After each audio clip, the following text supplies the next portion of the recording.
Et yo yo yo! Salut les turfeuses, salut les turfeurs, bienvenue pour un nouveau pronostic de Benoît Requin. Merci pour vos likes, pour vos commentaires, n'hésitez pas à vous abonner pour recevoir tous mes pronostics tous les jours et n'hésitez pas à rejoindre ma communauté pour avoir accès à tous les tickets pour la course du Quintet. Ok, place au pronostic du Quintet du dimanche 25 octobre, direction Paris-Longchamp pour le prix Major Fridolin.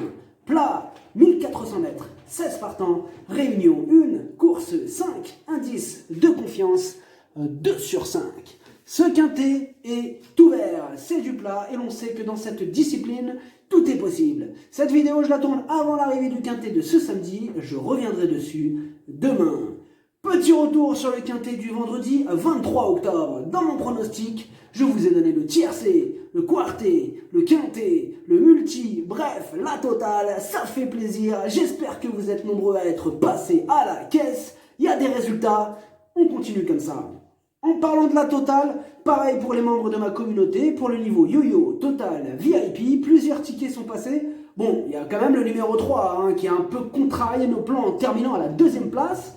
Mais on est quand même passé à la caisse avec 3 tickets quintés désordre qui sont passés. Donc 153 € le désordre, x 3, ça fait 459 €. Ce qui passe les gars à 10 496 € pour le mois d'octobre pour le niveau yo-yo, total, VIP. Bien sûr, le niveau qui donne accès à tous mes tickets pour la course du Quintet, c'est le niveau yo-yo total VIP.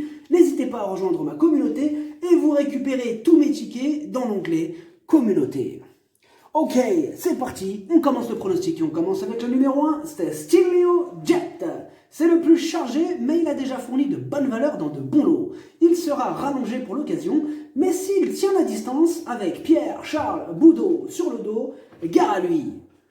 Le numéro 2, Douhail, il fait quasiment l'arrivée de toutes ses courses et une fois de plus, il est incontournable.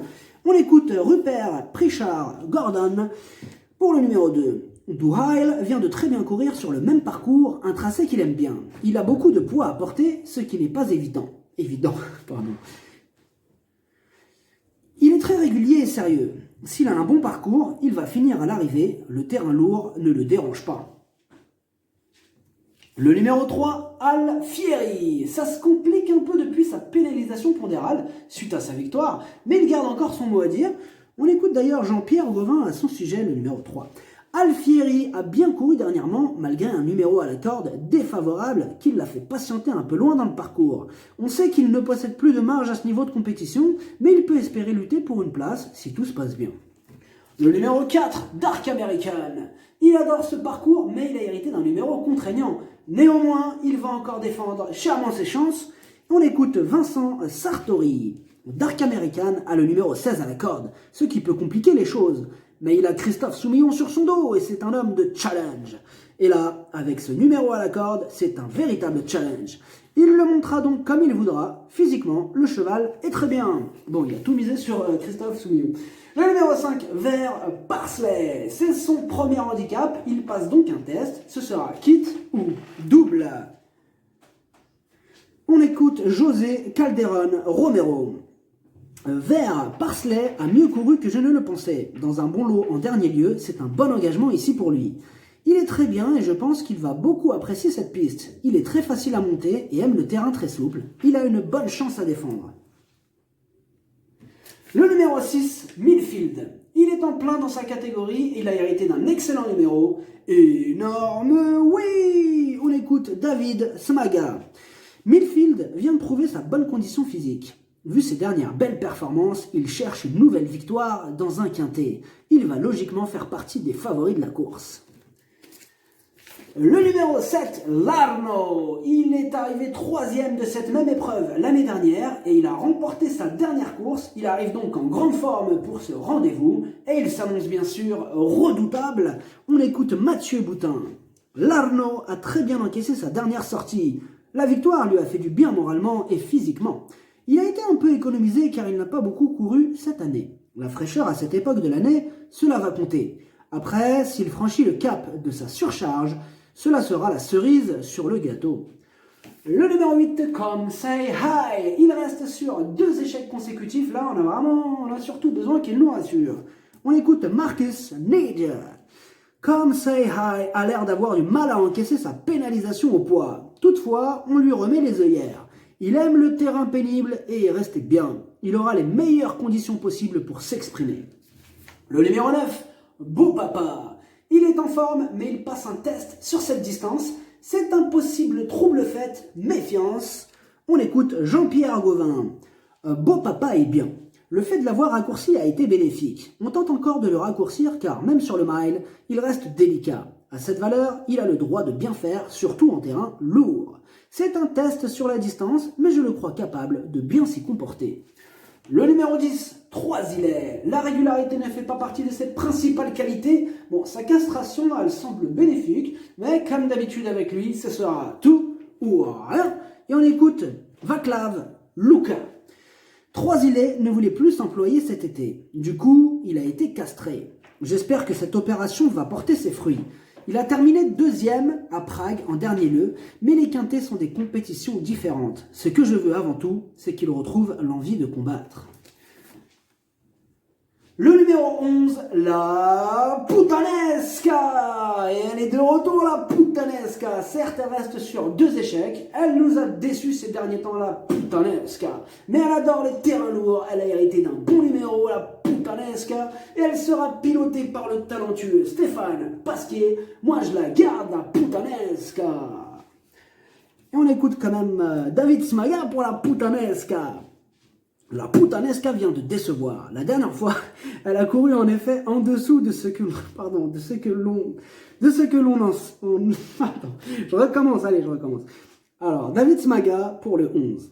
La Putanesca vient de décevoir. La dernière fois, elle a couru en effet en dessous de ce que l'on en escomptait. Elle est en pleine forme, raison pour laquelle je la recours. Le numéro 12, Fanny Valentine. Ce quintet est ouvert, ils sont nombreux à pouvoir espérer intégrer la combinaison gagnante de ce quintet plutôt ouvert.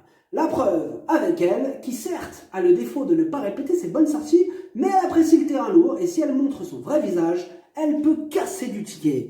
On écoute Christophe Ferland. Fanny Valentine s'est bien comportée la dernière fois sur ce même tracé, un parcours qu'elle a l'air de bien aimer. Elle est en belle possession de ses moyens, on court un peu rapproché, mais cela devrait bien se passer. Le numéro 13, Esperitum. Il est en forme, il n'est pas toujours très régulier. Il n'est pas toujours très régulier lui aussi, mais il a déjà fait ses preuves à ce niveau. Encore une possibilité. On écoute Christophe Escuder. Esperitum a été acquis récemment et depuis tout se passe au mieux. Je le ramène dans un gros handicap car à cette valeur, il me semble compétitif. Il a déjà bien fait sur ce parcours, notamment l'année dernière où il avait obtenu la 5e place à une valeur bien supérieure. J'espère qu'il nous fera plaisir. Le numéro 14, The Live Freedom. Toutes ces tentatives au niveau quintet se sont soldées par des échecs. Là, il retente encore une fois sa chance, mais on demande à voir. On écoute Ronnie Martens. The Live Freedom semble trouver le temps long sur le mile. Le cheval est bien et a des atouts pour lui, mais le lot est assez relevé. Ce n'est évidemment pas une base, mais si je ne me trompe pas sur la distance, il peut faire un truc si tout se passe bien dans le parcours. Le numéro 15, Gaetano Donizetti. Ses 4 dernières courses, 4 échecs, il monte de catégorie, sa tâche s'annonce compliquée, et on écoute Édouard Lyon. Gaetano Donizetti est resté très bien à l'entraînement, mais il reste pris trop haut pour espérer bien faire à ce niveau de compétition. Le numéro 16, J'aurais dû. Bon, lui aussi reste sur 2 échecs et il est meilleur sur PSF. Outsider. On écoute Cédric Boutin. J'aurais dû vient de faire une rentrée un peu anonyme. Il a eu des petits soucis, mais il commence à être bien sans être à 100% de ses moyens. Il a déjà bien couru à Lyon en terrain très souple, voire lourd, mais il n'est pas confirmé dans ce genre de terrain. Il sera mieux sur PSF. Le pronostic, ça donne 6. 7, 2, 4, 9, As, 3, 11, cheval de complément le 12, si jamais un autre nombre, ça peut arriver, le 13. Merci d'avoir suivi cette vidéo, n'hésitez pas à vous abonner pour recevoir tous mes pronostics tous les jours et n'hésitez pas à rejoindre ma communauté pour avoir accès à tous les tickets pour la course du quintet, à jouer avec modération bonne chance, chopez-le moi, ciao.